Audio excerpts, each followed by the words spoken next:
Мы едины. Сразу две даты – День России и 27-летие восстановления государственности отметили в Ингушетии накануне.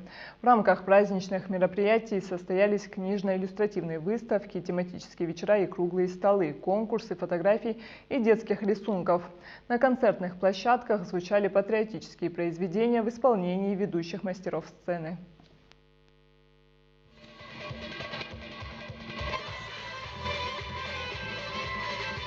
Как и по всей стране, в Ингушетии прошли мероприятия, приуроченные ко Дню России. Праздничный концерт состоялся и в Назране. На площадке перед муниципальным дворцом культуры собралось много людей. К собравшимся обратился председатель правительства республики.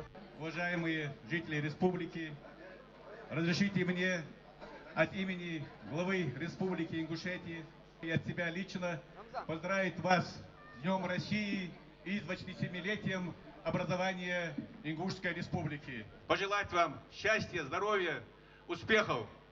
Дальше мучама лорд долгой. В рамках концерта прозвучали произведения патриотической тематики. Среди выступавших заслуженные артисты Республик Северного Кавказа и казачий хор Ингушской государственной филармонии. Особым подарком к празднику для зрителей стала праздничная программа, с которой выступил коллектив ансамбля песни и пляски Северо-Кавказского округа войск Национальной гвардии под руководством заслуженного артиста Республики Ингушетия, лауреата премии МВД России подполковника Василия Бурмистрова. Старый клен стучит стекло, приглашает нас с друзьями на прогулку. Выступят сразу два творческих коллектива Северо-Кавказского округа. Это военный оркестр 46-й бригады оперативного назначения под управлением майора Сергея Григорьева и, как я уже сказал, ансамбль песни и пляски Северо-Кавказского округа. Хочу поздравить всех жителей Республики Ингушетия, всех жителей нашей необъятной страны и всех тех, кто сегодня находится за рубежом, выполняя различные задачи.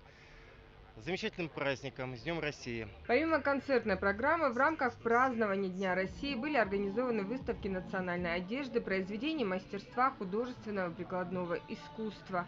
Желающие могли приобрести здесь картины и различные поделки. Кроме того, в шатрах были накрыты столы, где всех желающих угощали блюдами национальной кухни.